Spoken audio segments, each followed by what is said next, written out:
মার জন্মদিন ছিল আর মার থেকে বার্থডে ট্রিট নিব না, এটা কখনোই হয় না। আজকে রেডি হয়ে গিয়েছে, একটা জায়গায় যাব, সেটা কই যাব এখনই বলে দিব। জায়গাটা আপনারা সবাই চিনবেন, সেটা একটা রেস্টুরেন্ট আর সেটা নিউলি ওপেন হয়েছে, সেটার নাম হচ্ছে মাকান। অলরেডি অনেক ব্লগার সেখানে গিয়ে ব্লগ করে ফেলেছে, মানে তাদের রেস্টুরেন্টের রিভিউ দিয়েছে, কিন্তু আজকে আমাদের পক্ষ থেকে আপনারা পাবেন একদম হনেস্ট রিভিউ, যেটা হইতেছে যে আমি একদম নিজে থেকে দিব, কোনো তাদের থেকে কোনো 2টা টাকা বা কিছু নিয়ে না। তাই তো আমরা রওনা দিয়ে দিয়েছি। আর এই যে এখানকার রাস্তা এত পরিমাণে খারাপ, রাস্তা কাটার কারণে, তারপরেও ভাঙ্গাচোরা রাস্তা দিয়ে আমরা কষ্ট করে যাচ্ছি শুধুমাত্র নিউলি ওপেন হয়েছে সেটা দেখার জন্য। এখানে যেতে যেতে দেখলাম 2টি বন্ধন দাঁড়িয়ে আছে, এই দেখেন রাস্তার মাঝে এভাবে দাঁড়িয়ে থাকার কি মানে আমি বুঝলাম না। তারপরে তো আমরা দেখতে দেখতে চলে আসলাম কাশিমপুর নদীর পাড়ে।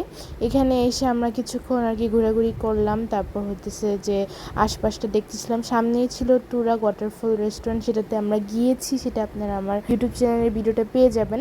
তো এই যে এখানে দেখেন আমি অনেকগুলো মাছ দেখতেছিলাম, ছোট ছোট মাছও আছে এই পানিতে। তাও এই যে আমরা আজকে এই রেস্টুরেন্টের সামনে এসে ঘুরে গেলাম। আজকে আমরা এটাতে যাবো না, আজকে আমরা চলে আসলাম এই তো মাকান রেস্টুরেন্টে। রেস্টুরেন্টে আপনাদের দূরে থেকে দেখে লাগতে পারে যে অনেক ইউনিক, অনেক স্ট্যান্ডার্ড, বাট আপনাদেরকে এখনই দেখাবো। দেখেন এখানে জুতাগুলো রেখে যেতে হয়, বাট আমার কাছে একটা কোয়েশ্চেন যে এখান থেকে যদি কোনো জুতা হারিয়ে যায় বা চুরি হয়ে যায়, থাকে না যে অনেক সুন্দর জুতা কেউ পরে আসলো এখান থেকে চুরি করে নিয়ে গিয়েছে, এরকমটা আসলে কখনো হয়নি, তবে আমার মনে একটা ডাউট। তারপর দেখেন স্পেসটা এত পরিমাণে ছোট যে আপনারা যদি কখনো আসেন, যদি প্রচুর পরিমাণে ভিড় থাকে আপনাদের দাঁড়ায় থাকতে হবে।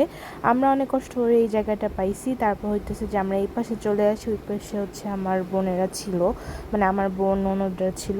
তো এইখানে আমরা মেনু কার্ডটা দেখতেছিলাম আর ওই পাশে ওরা বসছে। দেখেন ওরা আসলে খুবই কনফিউজড এইখানকার জায়গা দেখে।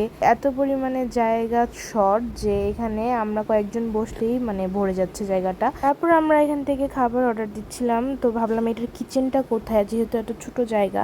তারপর দেখলাম যে এত ছোট একটা পকেট বক্স করে রাখছে, এটার ভিতরে তাদের কিচেন। তো এটা হচ্ছে তাদের মেনু কার্ডটা, আপনারা চাইলে এটা দেখে আসতে পারেন কোনটার কত প্রাইস। আমি খাবারের রিভিউটাও একটু পর দিব, জাস্ট আপনাদেরকে মেনু কার্ডটা দেখাচ্ছি।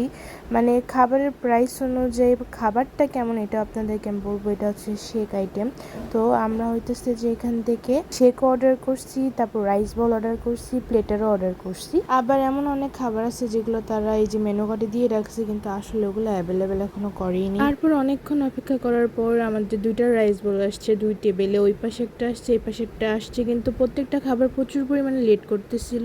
আবার অনেকক্ষণ পর এই ভ্যানিলা শেকটা দিয়ে, যেটা আমি অর্ডার করছিলাম, মানে শেকটা দেখতে যতটা সুন্দর এটা খেতে ততটা বাজে, এত পরিমাণের পাতলা ছিল, জাস্ট ওপর দিয়ে হালকা একটু ফোমিং করে দিচ্ছে আর শেকটা প্রচুর পরিমাণে পাতলা ছিল। এটা যে একটা শেক সেটা হয়নি। এদিকে আমার বোন আর ননদ মিলে কি যে দুষ্টুমি করতেছিল, এই পাইপটাকে লম্বা করে দিয়ে জাস্ট দেখে। ওরা আর কি বা করবে তাই না, ওদের খাবার এখনো আসেনি, আমারটাও আসছে নাই তখন। তো আমাদের খাবারটা এটা প্রায় আরো আধা ঘন্টা পরে আসছিল। প্লেটে নিয়েছিলাম, ওদের খাবারের মধ্যে রাইস আইটেমটাই শুধু ভালো ছিল আর বাকি সব খাবার একদম বাজে ছিল। তো এই ছিল আজকের আমার মাকানের অভিজ্ঞতাটা, খুবই বাজে। এই ছিল আজকের ভিডিও।